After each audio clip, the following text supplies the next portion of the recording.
hip lift with a thorax slow down. I'm going to set myself up in a hook lying position. So when I'm in this hook lying position, I want to ensure that I get some good bony contacts. We're talking 4 areas effectively: foot, pelvis, upper back, head. With the foot, I want to ensure that I've got contact with the inside and the outside edge of my heel, the base of my big toe, the base of my little toe.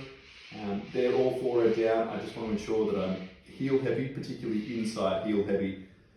Pelvis wise, if I was to find my iliac crest, roll down the backside, I'll find a prominent bony bump there called my PSIS. That is another bony contact that I want to ensure is heavy on the ground. The space between my shoulder blade and my spine, those ribs through there, I want to ensure that I've got heaviness on that, good contact on that. And then on the base of my skull, I've got some bony prominences here, some known as the occipital condyles. I want to ensure that, again, I'm heavy through here. So in terms of establishing my hook lying position, I'm going to start from the feet. I'm going to find those contacts, so I'm going to press straight down. I'm then going to try and cheat effectively without having to try and overthink all the way up. I'm going to try and push through those to effectively slide my skin along the ground. I'm going to try and keep my tummy nice and soft as I do so.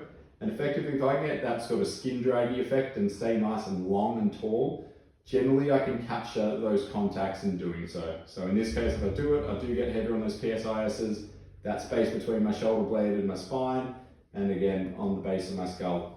From here, what I'm going to try and do is I'm going to establish a good reach with my right elbow. I'm going to try and reach that in the direction of my left knee. I want to reach as far as needed to try and be as heavy as I can between that shoulder blade and spine on that right hand side. So if I reach too far, I'll find that I start to roll off it. If I don't roll it far enough, my shoulder blade will feel like it's making contact with the ground. So you just have a bit of a play around to see where's the position where I feel like I get the most contact, the most heaviness on that space between the shoulder blade and spine on the right hand side. When I've got that, I'm then going to work on bringing my left knee towards my nose, only so far where I'm able to hold on to those bony contacts and the PSISs that I established. And then from here, I'm just going to be pushing down through that right heel to bring myself up.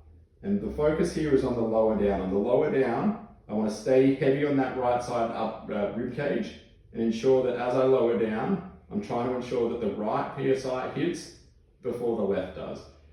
Now, when we've sort of got that aspect or all that sort of sequencing in check, I'm going to try and add some breath into this. So before I lift, I want to try and take a nice long, slow breath of air in. As I push up, I'm going to breathe out. At the top, I'm going to try and take another breath in.